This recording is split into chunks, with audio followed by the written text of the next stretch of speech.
मिल रही है इस वक्त जयपुर से। ये बड़ी खबर है। भट्टा बस्ती में एक बिल्डिंग में भीषण आग लग गई। तस्वीरें देखिए आप अपने टीवी स्क्रीन पर। खबर से जुड़ी हुई 4 मंजिला ये बिल्डिंग जिसमें आग लगी। ऊपरी मंजिल से निकलता धुआं भी आपको नजर आ रहा है। सकरी गलियां हैं। दमकल को पहुंचने में थोड़ी दिक्कतें जरूर हुई, लेकिन दमकल पहुंची। सभी लोगों को सुरक्षित बाहर निकाल लिया गया है और कड़ी मशक्कत के बाद इस आग पर काबू पाया गया। आधा दर्जन दमकल की गाड़ियां मौके पर लगी आग पर काबू पाने में। बिल्डिंग में कई लोग रहते हैं। किराए पर चूड़ी कारखाने का गोदाम होने की भी बात सामने आ रही है। ज्यादा जानकारी के लिए बात करते हैं सहयोगी सौरभ से। सौरभ, क्या जानकारी है? ये पता चल पाया आग कैसे लगी? देखिए, आग लगने के कारणों का पता नहीं चल पाया है, लेकिन करीब 1 घंटे की मशक्कत के बाद दमकल ने आग पर काबू पा लिया, जबकि सिविल डिफेंस की टीम ने जो बिल्डिंग में रहने वाले सभी लोगों को, करीब 25 से 30 लोगों को बाहर निकाल लिया, जिसमें महिलाएं भी शामिल हैं और बच्चे भी शामिल हैं। लेकिन सबसे चौंकाने वाली जो बात वो ये है कि यहाँ पे बताया जा रहा है कि चूड़ी कारखाने का गोदाम था और कारखाने में काम करने वाले जो मजदूर हैं वो यहाँ पर रहते थे। इस प्रकार की बात जो है वो यहाँ पर सामने आ रही है। हालांकि समय रहते दमकल को इस बारे में सूचना मिल गई और साथ ही सिविल डिफेंस की टीम को सूचना मिल गई। यही कारण रहा कि सभी को सुरक्षित बाहर निकाल लिया गया, अन्यथा बहुत बड़ी जनहानि यहाँ पर हो सकती थी, क्योंकि यहाँ पर काफी संख्या में जो है वो किराएदार रहते थे और चूंकि ये मकान भी ऐसा है कि बाहर निकलने में एकदम से कोई बाहर नहीं निकल सकता, इसलिए आज से बड़ी जनहानि हो सकती थी। लेकिन अभी फिलहाल आग पर काबू पा लिया गया है और जो तमाम लोग हैं उनको भी बाहर निकाल लिया गया, जबकि आसपास। ठीक है, शुक्रिया तमाम जानकारी के लिए। आप नजर बनाए रखें। बीकानेर से बड़ी खबर मिल रही है। 2 पक्षों में खूनी संघर्ष हुआ। 2 लोगों की इस संघर्ष में मौत हुई है। पीबीएम मोर्चरी पर परिवार वाले एकत्रित हुए। भारी पुलिस जाब्ता मौजूद है। फलौदी के ढाढरवाल गांव में यह घटनाक्रम सामने आया है, जहां 2 पक्ष आमने सामने आ गए। विवाद बढ़ते बढ़ते खूनी संघर्ष में बदल गया। इस मारपीट में, इस जंग में 2 लोगों की मौत हुई। ज्यादा जानकारी के लिए बात करते हैं सहयोगी विक्रम से। विक्रम, क्या जानकारी है? जी बिल्कुल, ये जो चाकसू थाना है फलौदी क्षेत्र का, वहाँ की ये घटना है। और यहाँ जो 2 गुट हैं उनमें जो पंचायत समिति की कोई जमीन को लेकर विवाद हो गया था और इस विवाद में दोनों ही गुटों में खूनी संघर्ष हुआ, जिसके अंदर करीब 8 लोगों के घायल होने की सूचना है। इनमें से कुछ लोगों को जो है वो फलौदी में एडमिट करवाया गया, तो वहीं कुछ लोगों को बीकानेर के पीबीएम अस्पताल में एडमिट करवाया गया था। इनमें से 2 लोगों की जो है वो उपचार के दौरान ही मौत हो गई। इनमें एक लक्ष्मण दान जारण है और एक उनका भाई है जिसकी मौत कल हो गई थी। और ये भी बात सामने आई है कि ये दोनों ही जो लोग हैं वो उच्च शिक्षा मंत्री भंवर सिंह भाटी के करीबी बताए जा रहे हैं। मंत्री भंवर सिंह भाटी भी कल पीबीएम के ट्रॉमा सेंटर पहुंचे थे और उन्होंने यहाँ हाल की इनकी जानकारी ली थी। हालांकि पूरा मामला किस तरह का है ये तो चाकसू पुलिस ही ज्यादा बेहतर बता पाएगी, क्योंकि बीकानेर से लगता हुआ गांव, बीकानेर की सीमा से लगता हुआ गांव था, इसलिए इनको उपचार के लिए पहले कोलायत लाया गया और कोलायत के बाद यहाँ पीबीएम हॉस्पिटल में लाया गया, जहां इन 2 लोगों की मौत हो गई है। इनकी बॉडीज को जो है मोर्चरी में रखवाया गया है और परिजन काफी संख्या में यहाँ एकत्रित हैं। तो इसको देखते हुए पुलिस ने एहतियात के तौर पर यहाँ जाब्ता लगाया है। सीओ सदर पवन भदौरिया भी यहाँ मौजूद है और कई जो एसएचओज हैं वो भी मौके पर मौजूद है। शुक्रिया तमाम जानकारी के लिए। आज से विधानसभा का सत्र शुरू होने वाला है और इधर बीजेपी विधायक दल की बैठक जो कि 10 बजे बुलाई गई थी, विधानसभा के सत्र शुरू होने के ठीक 1 घंटे पहले ये बैठक शुरू हो चुकी है और पूर्व मुख्यमंत्री वसुंधरा राजे भी बैठक में पहुंची हैं। विधानसभा की ना पक्ष लॉबी में ये बैठक चल रही है। राजे के विधानसभा पहुंचने पर भाजपा विधायकों ने उनका स्वागत किया। और ज्यादा जानकारी के लिए बात करते हैं सहयोगी सुधीर से। सुधीर, क्या जानकारियां छनकर बाहर आ रही हैं? देखिए, बिल्कुल जिस तरह से सत्र बुलाया गया है, इस विशेष सत्र को लेकर बीजेपी की 4 रणनीति रहने वाली है सदन के अंदर, क्योंकि केंद्र सरकार ने, यानी भाजपा के केंद्र सरकार ने जो 3 कृषि विधेयक पास किए हैं उस पर चर्चा के लिए यहाँ पर सदन की बैठक बुलाई गई है। लिहाजा बीजेपी इसका पुरजोर विरोध करने वाली है कि ये राज्य सरकार के अधीन के कार्य क्षेत्र में नहीं आता इस तरह का विधेयक लाने की। उसकी रणनीति पर बीजेपी विधायक दल में बैठक हो रही है। पूर्व मुख्यमंत्री वसुंधरा राजे पहुंच चुकी है, नेता प्रतिपक्ष गुलाब चंद कटारिया, उप नेता प्रतिपक्ष राजेंद्र राठौर और बीजेपी के जो विधायक है वो यहाँ पर तकरीबन लगभग सभी की संख्या में पहुंच चुके हैं और इस बात पर मंथन किया जाएगा कि सरकार को किस तरह तर्कों और तथ्यों के आधार पर इन बिलों के मामले में घेरा जाए।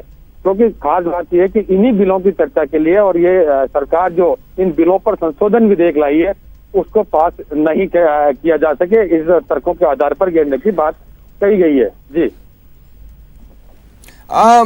काफी दिनों के बाद इस तरह से पूर्व मुख्यमंत्री वसुंधरा राजे नजर आई हैं और ऐसा लग रहा है कि फ्रंट पर भी वो दिख रही हैं। क्या कोई बातचीत उन्होंने मीडिया से की, ऐसे ही औपचारिक या अनौपचारिक? देखिए, सवाल किए गए थे दो महत्वपूर्ण के, जिस तरह से गुर्जर आंदोलन की आहट शुरू हो गई है प्रदेश में, उसको लेकर सवाल किया गया। दूसरा सवाल इस बात को लेकर गया कि कृषि बिलों को लेकर, लेकिन दोनों के जवाब में वो ये बोल के गए कि वापस बैठक में जाके जब बाहर आएंगे तब इन विषयों पर बात करेंगे।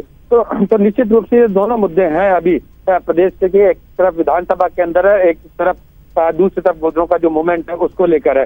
तो अब देखना है कि जब पूर्व मुख्यमंत्री वसुंधरा राजे बाहर आएंगी तो वो क्या अपना वक्तव्य इन दोनों ही मसलों पर देती है। लेकिन फिलहाल बीजेपी विधायक दल की बैठक शुरू हो चुकी है। ठीक है, शुक्रिया तमाम जानकारी के लिए। बात कर लेते हैं गुर्जर आंदोलन को लेकर बढ़ी सरगर्मियों की। देर रात गुर्जर प्रतिनिधि मंडल की वार्ता हुई मंत्री चांदना के निवास पर। मंत्री रघु शर्मा भी इसमें मौजूद रहे। 6 मांगों पर लगभग 1.5 घंटे तक बातचीत चली। कई मांगों पर सरकार का सकारात्मक रुख रहा। अब आज फिर प्रतिनिधि मंडल से वार्ता होनी है। दोपहर 12:30 बजे ये वार्ता होगी। गुर्जर आरक्षण को लेकर गुर्जर समाज के 41 सदस्यों का प्रतिनिधि मंडल देर रात मंत्री अशोक चांदना के निवास पहुंचा। यहां पर मंत्री रघु शर्मा भी वार्ता में पहुंचे और 6 अहम मांगों को लेकर करीब 2 घंटे वार्ता की गई। इस बैठक में भरतपुर से काफी लोग आए थे, लेकिन कर्नल किरोड़ी सिंह बैसला और विजय बैसला बैठक में नहीं थे। बैठक में कई मांगों पर सरकार ने सकारात्मक रुख दिखाया है। न्यूज 18 से बातचीत में मंत्री अशोक चांदना ने कहा, पहले दौर की वार्ता हुई है, दोपहर 12:30 बजे दूसरे दौर की बात होगी। इसमें किरोड़ी बैसला और समाज के जिम्मेदारों को बुलाया गया है। मंत्री अशोक चांदना के निवास पर वार्ता चल रही थी। गुर्जर प्रतिनिधि मंडल यहाँ पर आया, बाकायदा बातचीत की गई। सब क्या आपकी चर्चाएं हुई? आज यहाँ प्रतिनिधि मंडल आया, जो मंत्री रघु शर्मा है और अशोक चांदना, उनसे आपकी बातचीत? नहीं, हमारी बहुत सौहार्दपूर्ण बातें हुई हैं। पहले दौर की जो वार्ता हुई हैं वो पूरी तरह सकारात्मक रही हैं।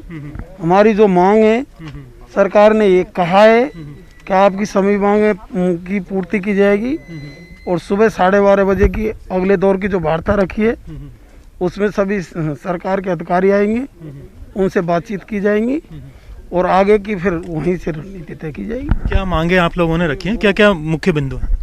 हमारी जो बिंदुओं की, एक तो जो रिजर्व जगह है, हमारी रिजर्व जगह रखी गई थी 5% की, वो रिजर्व जगह दी जाए। एक जो हमारे मुकदमा है वो मुकदमा वापस नहीं, हमारे मुकदमा वापस लिए जाए जो भी है।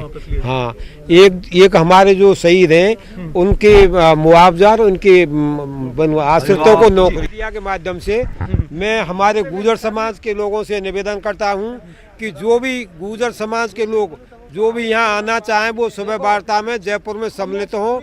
सर, प्रतिनिधि मंडल ने आपसे बातचीत की, काफी देर हुई, क्या मुख्य बिंदु रहे? 12:30 बजे की मीटिंग में ही सारे बिंदु रखे जाएंगे, उनके ऊपर चर्चा होगी। सरकार का क्या रुख है? आप लोग बातचीत कर रहे हैं, 1 तारीख को वहाँ पर चक्का जाम की बातचीत की जा रही है। जो प्रतिनिधि मंडल है उनमें जो मुख्य लोग हैं, चाहे कर्नल किरोड़ी सिंह बैसला हैं या विजय सिंह बैसला, वो लोग नहीं दिखे।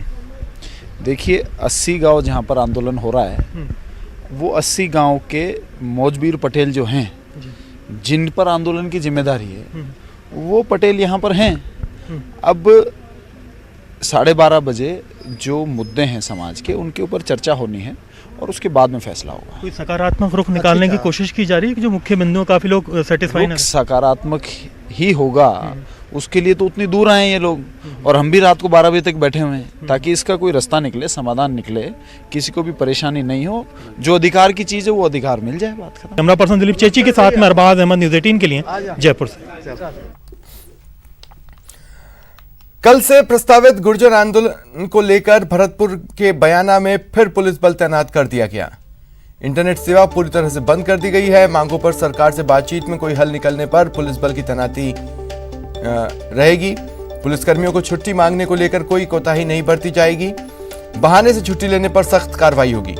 मुख्यालय बंद करने से पहले उच्च अधिकारियों से अनुमति लेनी होगी। एसपी अमनदीप सिंह कपूर और कलेक्टर स्थिति पर नजर बनाए हुए हैं।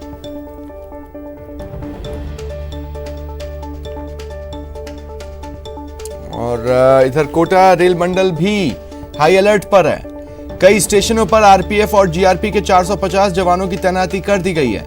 जीआरपी के 350, आरपीएफ के 100 जवान हैं। जीआरपी उपाधीक्षक हुमायूं कबीर और आरपीएफ के सुरक्षा आयुक्त विजय प्रकाश पंडित ने जानकारी दी कि जवानों को भरतपुर, बयाना, डुमरिया, फतेह सिंहपुरा, हिंडौन, मलारना, सवाई माधोपुर समेत कई रेलवे स्टेशनों पर तैनात किया है। खुफिया विभाग के जवान भी मोर्चा संभाले हुए हैं।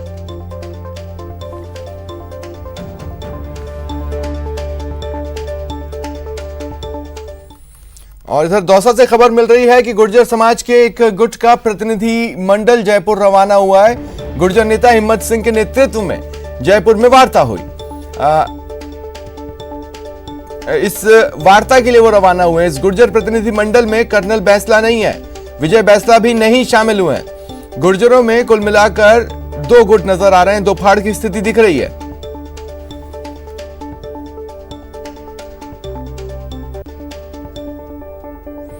तो आज दोपहर में 12:30 बजे दूसरे दौर की वार्ता होगी और उस वार्ता में शामिल होने के लिए एक प्रतिनिधि मंडल रवाना हुआ है। दौसा से ये खबर है। ज्यादा जानकारी देंगे सहयोगी आशीष। आशीष, क्या जानकारी है? कल भरतपुर से जो प्रतिनिधि मंडल जयपुर के लिए रवाना हुआ था, उसके आज दूसरे दौर की वार्ता होनी है, जिसमें हिम्मत सिंह गुर्जर भी शामिल होंगे। हालांकि यह कर्नल बैसला का एक दूसरा गुट है। कर्नल बैसला और विजय बैसला इसमें शामिल नहीं है। ये हिम्मत सिंह गुर्जर के नेतृत्व में ये प्रतिनिधि मंडल में पहुंच रहा है। हिम्मत सिंह गुर्जर से हमारी बात हुई। उनका कहना था कि जब सरकार सकारात्मक रुख अपना रही है, वार्ता के लिए बुला रही है और वार्ता के लिए तैयार है, तो हमारा प्रतिनिधि मंडल सरकार से वार्ता करने जा रहा है। यदि सरकार ने मांगे मानी गुर्जरों की, तो निश्चित रूप से इस पर आंदोलन नहीं करेंगे, और यदि सरकार अगर मांगे नहीं मानती है तो हम भी आंदोलन करेंगे। इस तरह की उन्होंने बातें कही हैं। कर्नल किरोड़ी सिंह बैसला के ऊपर भी उन्होंने ये कहा है कि जो गुर्जर आरक्षण संघर्ष समिति है, उसमें केवल कर्नल किरोड़ी सिंह बैसला और उनके पुत्र विजय बैसला ही रहे हैं। ऐसे में अन्य जो गुर्जर समाज है या अन्य नेता हैं, वो अलग हो चुके हैं। ऐसे में 2 फाड़ नजर आ रहे हैं गुर्जरों में। जी, क्या इनसे आपने बातचीत करने की कोशिश की कि अलग अलग चलने का कारण क्या है? बिल्कुल, ये अभी हिम्मत सिंह गुर्जर से हमारी बात हुई है। जैसे वो यहाँ से रवाना जयपुर के लिए हुए हैं। यहाँ से करीब 60 किलोमीटर जयपुर आता है। ऐसे में 1 से 1.5 घंटे बाद में जयपुर पहुंच जाएंगे।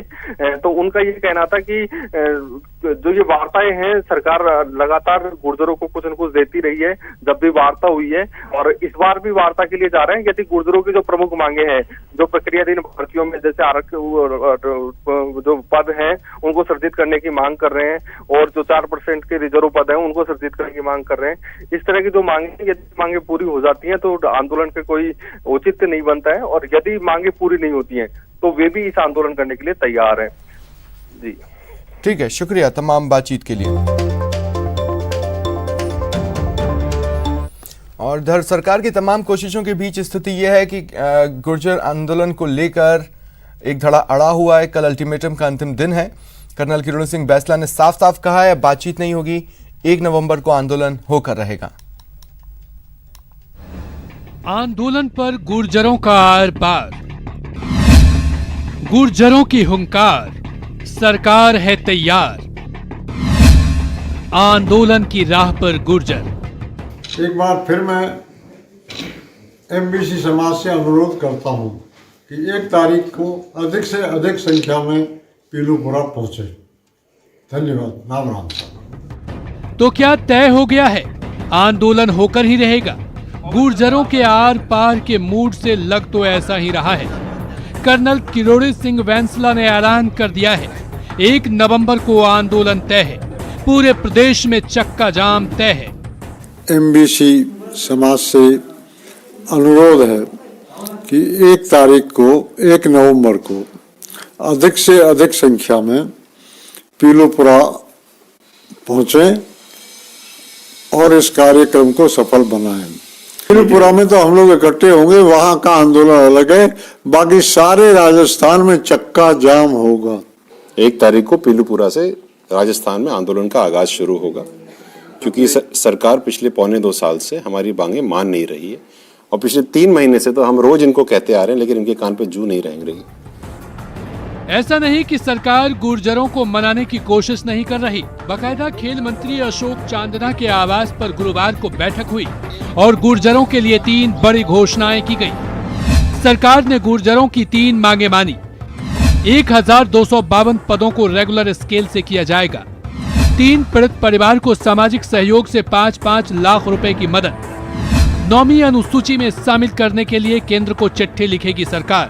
पहला कि जो 1252 लोग कोर्ट के आदेशानुसार लगे हुए हैं उन्हें रेगुलर पे स्केल दिया जाएगा, ये घोषणा सरकार करती है। तो मैं निजी तौर पर सामाजिक सहयोग से ये जिम्मेदारी लेता हूं कि उन तीनों के परिवारों को 5-5 लाख रुपए सामाजिक सहयोग से इकट्ठा करके उन पीड़ित परिवारों को, क्योंकि वो परिवारों की आर्थिक माली हालात ठीक नहीं है, इसलिए उनकी ये मदद 5 लाख की सामाजिक सहयोग से करी जाएगी। फैसला लिया गया है कि तुरंत प्रभाव से तत्काल एक लेटर, रिकमेंडेशन लेटर, ताकि 9वीं अनुसूचित में इस आरक्षण को इंक्लूड किया जाए भारत सरकार के द्वारा, ये हम लोग तुरंत प्रभाव से भेज रहे हैं। ये तीनों घोषणा करने के लिए हम आपके सामने हैं। गहलोत सरकार बार बार बातचीत के लिए पहल कर रही है, लेकिन गुर्जर आर पार को तैयार है।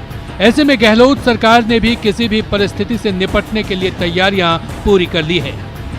आंदोलन को लेकर पुलिस की तैयारियां, करीब 30 कंपनियां संभालेगी मोर्चा। बॉर्डर होमगार्ड की 7 कंपनियां मंगवाई गई। रैपिड एक्शन फोर्स की 2 कंपनियां भी मंगवाई गई।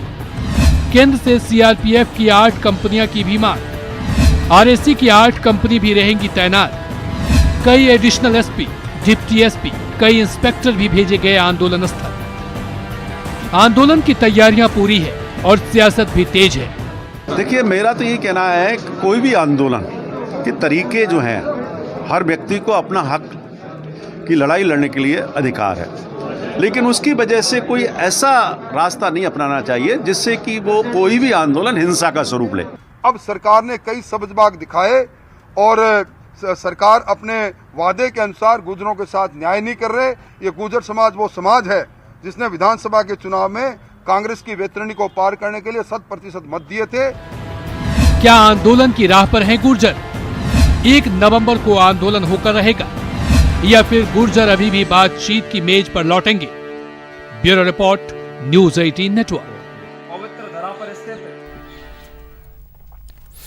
और सहयोगी प्रेम मीना इस वक्त मेरे साथ फोन लाइन पर जुड़ रहे हैं। प्रेम, जानना चाहता हूं किस तरह की हलचलें नजर आ रही हैं, खासकर प्रशासनिक स्तर पर। देखिए स्वप्निल जी, आपको मैं बताना चाहूंगा, गुर्जर आंदोलन को लेकर गहलोत सरकार अब पूरी तरह एक्टिव मोड पर आ गई है और सरकार ने कैबिनेट सब कमेटी की मीटिंग गुर्जर नेताओं के साथ करने का निर्णय लिया है। मंत्री बीडी कल्ला की अध्यक्षता में 12:30 बजे मीटिंग प्रस्तावित है। इसमें ये माना जा रहा है कि गुर्जर नेता हिम्मत सिंह के नेतृत्व में करीब 40 सदस्यीय प्रतिनिधि मंडल आंदोलनकारियों की तरफ से सरकार से वार्ता करेगा। हमारी कुछ देर पहले गुर्जर नेता हिम्मत सिंह से बात हुई थी, तो उनका कहना है कि हम चाहते हैं कि वार्ता के माध्यम से समाधान हो, हम आंदोलन करना नहीं चाहते हैं और मुख्यमंत्री भी चाहते हैं कि वार्ता हो। हम मुख्यमंत्री के अनुरोध पर ही सरकार से वार्ता कर रहे हैं और उन्होंने उम्मीद जताई कि सरकार उनकी मांगों पर सहानुभूति पूर्वक विचार करेगी। फिलहाल 12:30 बजे का इंतजार है। मीटिंग में क्या होता है, मीटिंग के बाद ही पता चल पाएगा, लेकिन ये तय माना जा रहा है कि गहलोत सरकार गुर्जर नेताओं से वार्ता करने के लिए पूरी तरह प्रतिबद्ध दिखाई दे रही है। जी बिल्कुल। देखिए, सेफर साइड अपने कॉलर में कुछ चीजें बचाकर रखी जाती हैं ताकि समय पर उन पत्तों को निकाला जाए। क्या ऐसा कोई आश्वासन या इस पर काम हुआ है? ब्यूरोक्रेसी को भी कहा गया होगा कि और भी रास्ते खोज कर लाओ। क्या कुछ नए रास्ते निकलते दिख रहे हैं? और तीसरी अहम बात ये कि जहां कहीं भी कोई स्थिति होगी उस पर राजधानी से नजर रखी जाएगी, तो और किस किस तरह से मोबिलिटी लाई जा रही है सारी फंक्शनिंग में? देखिए सचिन जी, मैं आपको बताना चाहूंगा, कार्मिक विभाग है वो प्रक्रियाधीन भर्तियों में आरक्षण देने का काम करता है। तो कार्मिक विभाग के जो सचिव है हेमंत गेरा, उन्होंने जो उच्च स्तर से दिशा निर्देश मिले हैं उसी के तहत अपनी जो कागजी कार्रवाई है वो पूरी कर ली है। दूसरी तरफ वार्ता में बैसला गुट शामिल नहीं हो रहा है। बैसला गुट ने अब भी अपनी मांग पर अड़ा हुआ है और इस गुट का कहना है कि 1 नवंबर को हम आंदोलन करेंगे। अब ये देखना होगा कि सरकार बैसला गुट के साथ ही वार्ता करती है या नहीं। फिलहाल हिम्मत सिंह गुट है, उनके साथ ही वार्ता की जा रही है, लेकिन आमतौर पर कर्नल किरोड़ी सिंह बैसला गुट है वो अपनी मांग पर अड़ा हुआ है और उन्होंने एक बार फिर सरकार के साथ वार्ता करने की जो मांग थी वो खारिज कर दी है। अब ये देखना होगा कि हिम्मत सिंह के नेतृत्व में जो गुट है वो किस तरह सरकार के साथ वार्ता करता है और उस वार्ता के क्या परिणाम निकलते हैं। परिणाम यदि सकारात्मक निकलते हैं तो ऐसा माना जा रहा है कि कल जो प्रस्तावित आंदोलन है वो सरकार की ओर से जो गुर्जर चेहरे हैं पार्टी के, उनको एक्स्ट्रा सक्रिय होने के लिए या कुछ टारगेट दिया गया है, कुछ लक्ष्य दिया गया है? बिल्कुल स्वप्निल जी, कैबिनेट सब कमेटी का जो पुनर्गठन किया था उसमें गुर्जर नेता और खेल मंत्री अशोक चांदना को शामिल किया गया था। तो मुख्यमंत्री की कोशिश यही थी कि अशोक चांदना के माध्यम से ही गुर्जर नेताओं से वार्ता की जाएगी और अशोक चांदना ने ये कहा भी था कि यदि गुर्जर नेता वार्ता के लिए नहीं आते हैं तो वो खुद उनके घर जाएंगे और उनसे वार्ता करेंगे। और खेल मंत्री ने वार्ता भी की थी और कल देर रात जो 40 सदस्यीय प्रतिनिधि मंडल आया था जयपुर में वार्ता करने के लिए, उनसे भी खेल मंत्री ने वार्ता की है। तो अब ऐसा कहा जा सकता है कि मुख्यमंत्री खुद जो बड़े और असरदार गुर्जर नेता है उन्हीं को वार्ता के लिए आगे कर रहे हैं। ठीक है, शुक्रिया तमाम जानकारी के लिए। आप नजर बनाए रखें। और वक्त तो चला एक छोटे से ब्रेक का। ब्रेक के बाद आज से शुरू होने वाले विधानसभा सत्र की।